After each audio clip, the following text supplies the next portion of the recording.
My dad, Ernie Barnett, he was born and raised in Uvalde, Texas. And he's buried in Del Rio, Texas, right there close to it. But he was from South Texas. 1918. He was a cowboy. He rode broncs and bulls. I think he said he made a living at it for 17 years. He's from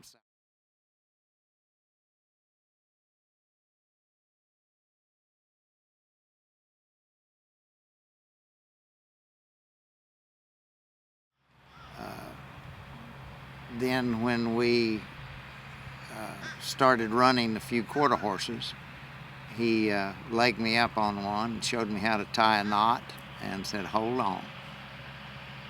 Jockey Jerry Nicodemus asked Bob to ride ledge deck in the Futurity trials, and if he won the trials, he promised to let him ride in the Futurity.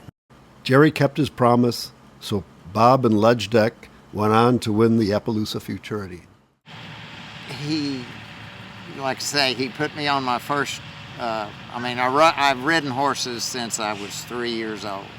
And I broke my leg when I was 4, so that's probably what, I tried to get up and walk to him and kept falling down. And we were out in the pasture, and he said, "Just lay there a minute." He said, "I think you broke your leg." So he got a limb from a tree and tore his shirt at the bottom out of 2 limbs. He set my leg and then took me to the doctor. So I didn't cry, and I really don't even remember it hurting. But they put a cast on me, and I wore that cast for, I don't know, a month or so. About 1914. He was right at 80 when he passed. And your mom? My mother, she was born in Pampa, Texas, up in the Texas Panhandle. That's where she was from. And she passed when she was 94. We started really in match racing around Oklahoma and Texas, and then we'd spend the summers in the early 60s or middle 60s in New Mexico, and ran mostly quarter horses out there though. And then I moved back to Oklahoma and married my wife Debbie, and Debbie and I have 2 daughters, Tiffany and Tracy. They both graduated LSU, and they have Tiffany has a daughter, Evelyn. Tracy has 2 sons, Parker and Jude, and they all really like coming to the track and seeing the horses. Any of them potential trainers? Well, Evelyn, she gets up with me early, about 4 o'clock every morning when she's in town. She loves to come out here.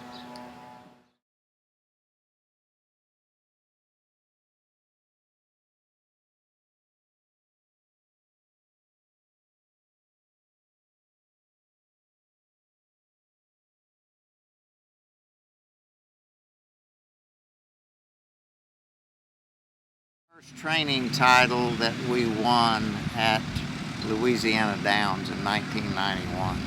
That he was really tickled about that. Yeah, sure was.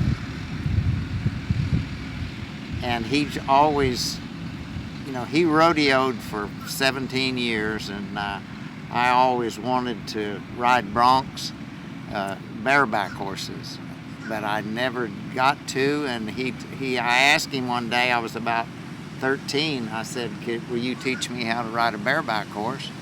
And he said,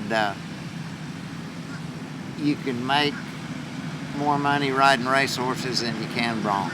So that's how that came about. And I rode match races mostly, but rode for about 7 years. Bob's office is adorned with all the equipment one would expect for a Hall of Fame trainer. And over his desk, and always in his eye, are pictures of his wife, his father, and his Hall of Fame plaque. So tell me what it was like to be inducted into the Hall of Fame. That Mervyn Muniz, the racing secretary and general manager, he called me and he said, told me about it. And I said, Mervyn, it's quite an honor to have that, and it was. It sure was. New Orleans has been very good to us, my family and me. And where was it conducted? It was upstairs in the grandstand. Yeah, they had a dinner up there, and it was very, very nice.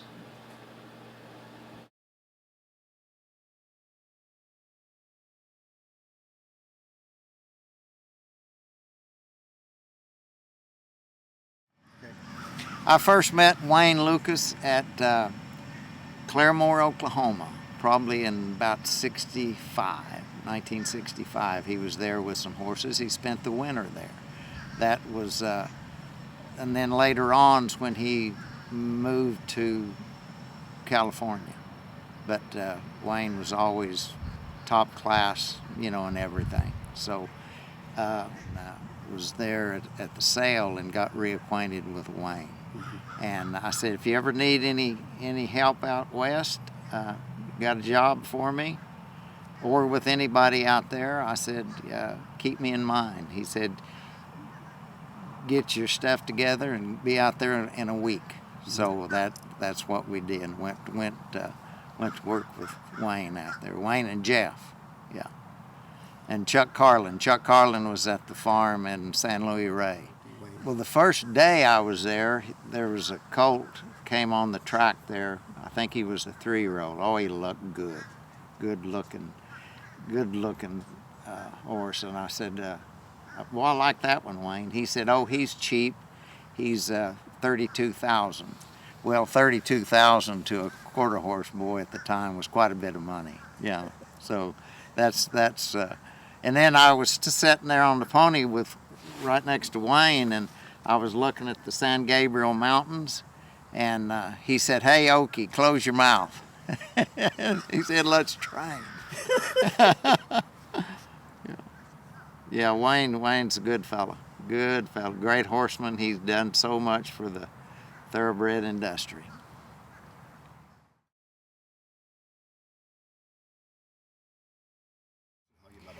I had some horses at Louisiana Downs in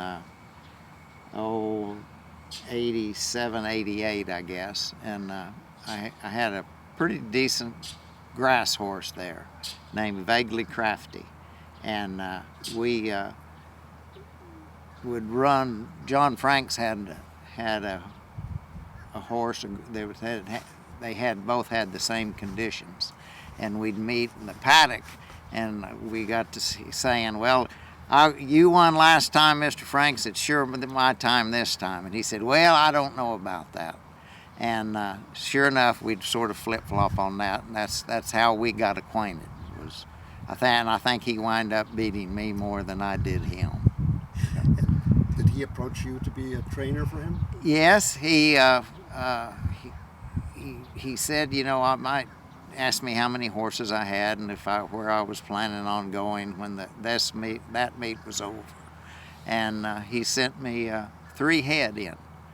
And the first horse that I started for him turned into a non-sweater, and he ran last by many lengths. And I thought, oh my goodness, how am I going to explain this? And I had the veterinary to look at him after the race, and he said he's definitely a non-sweater. So anyway, I called Mr. Franks and told him, and he said, we'll just back off of him. He said, keep him right there and train him when it's cooler. And it's very seldom very cool at Bossier City in the summer. And he said, we'll go from there. And he said, it'll just get better from there. And sure enough, it did. Yeah. So John Franks was an Eclipse Award owner for 4 years, including 93 and 94. Did you train for him during that time? Yes, we had horses for him at that time. Yeah. He invited us to the the Eclipse Award, Yeah. and we went down there with him. And John Franks was quite a gentleman. Was Answer Lively one of the horses you were training on? Yes, I got him as a 2-year-old, and we had a very good season with him as a 2-year-old. Ran him in the Derby. He was 10th, and I think we were just beat about 8 lengths for the whole thing. Yeah. But he did win the Breeders' Cup too. Right? Breeders' Cup the previous year at Churchill. Yeah, that was very, very exciting. Yeah.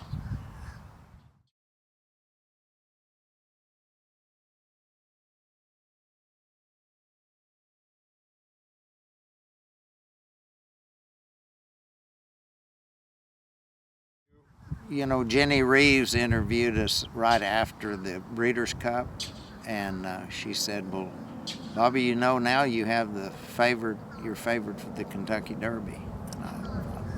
I guess so, yeah.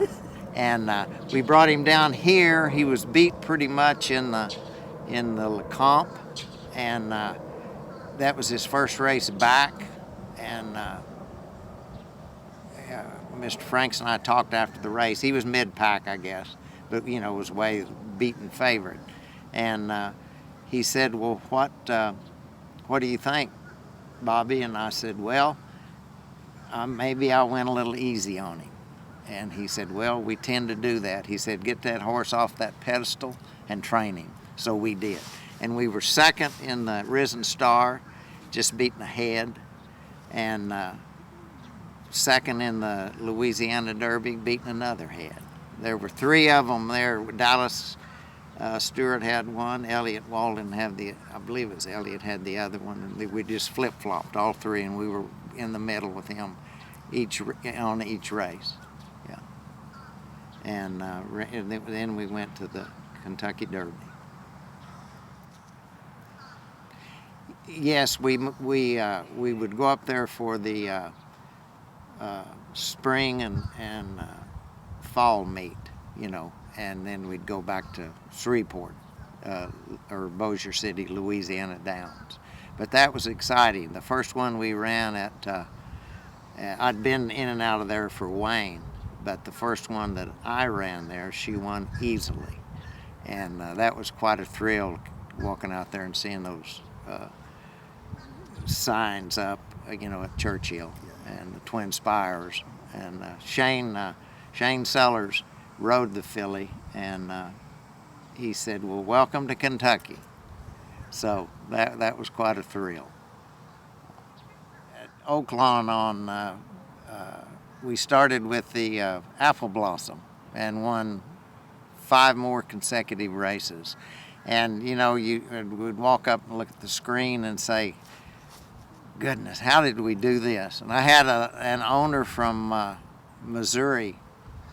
She called me and she said, "You scratched my horse in the 8th race." I said, "Why?" She said, "Because she can't win. I don't want to break your spell." But anyway, we broke it before that. But 6 consecutive races, that was exciting. Yeah.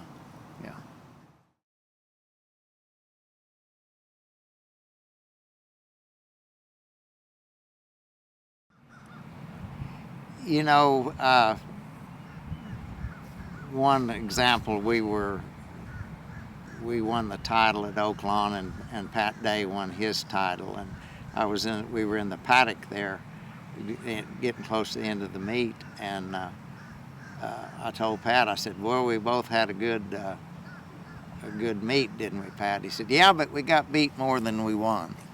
And that's the truth, and you've got to be prepared for both ends of it. And with owners, it's not how good a winning owner they are, it's how they handle losing.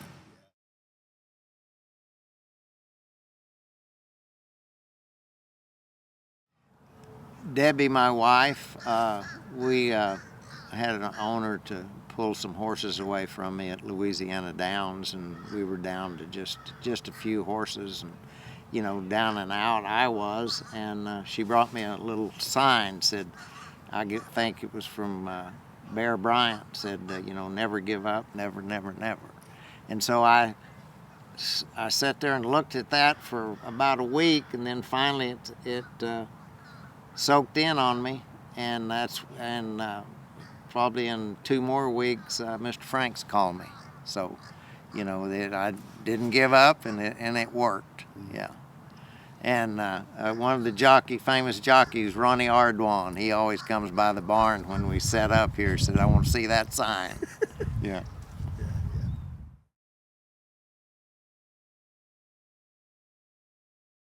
Mr. Franks bought horses from Bob Baffert over the years, and I didn't know Bob during the quarter horse days, but got acquainted with him after Mr. Franks did some business with him. He bought a horse named Precocity, and we brought him back here to the Midwest and had good luck with him. In fact, it was in the New Orleans Handicap here that Bob brought Real Quiet in. That was right after that was his first race back after his Belmont race, and we beat him. And Gary Stevens rode the horse, and Bob he was talking to the press afterwards, and I heard him say, "Well, my horse needed the race." So anyway, it was a big race for us, and the next month we went to the Texas Mile and beat him with another horse. And I said, "What's your excuse now, Bob?" And he said, "I have none." He said, "I'll get you though before it's over with." So we went to Pimlico and he beat us. So we beat him 2 out of 3. He's managed to do all right. Yeah. Years after that. He sure did, didn't They he? love him out in California. Yeah.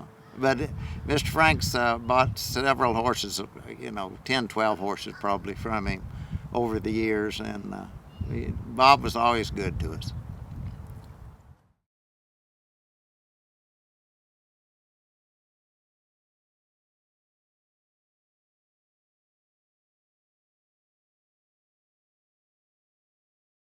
That happened in August, I think 25th, and we were watching it on national television, and thought that the handle of the storm, and then that's when the levees burst, and it was just so tragic. We had friends down here, and some of them didn't make it through, and the track was under water, all except at around the 7/8 pole. That was the only place that there wasn't water standing.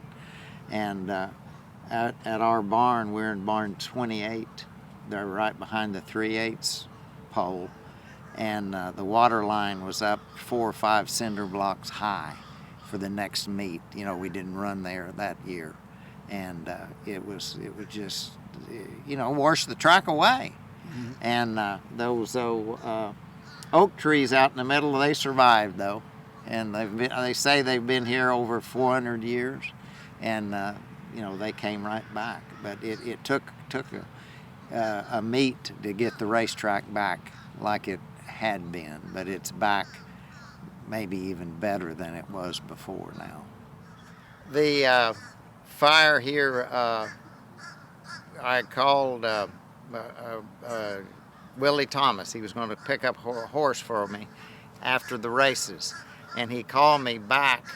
This was probably 7 o'clock, and he said, "I can't get in to get that horse." And I said, "Well, what's the matter?" He called me. I was at the house, and he said, "Well, the grandstand is on fire." And I said, "Say that again." And he said, "The grandstand is burning down." And sure enough, and there where all those everything, that was so sad. That was such a beautiful old grandstand, and it blew the glass out clear on the racetrack there, just in little bitty fine pieces. And we were fortunate enough, Ronnie Ardwan and I won the feature race that night, and it was sure sad, but Krantz's were up and running, I think about 3 weeks or so, to 20 some days after the fire. They put the tents up and down by the quarter pole, the paddock and all that, and we ran out of those for a couple of 3 years. Thanks so much, Okay. Bob.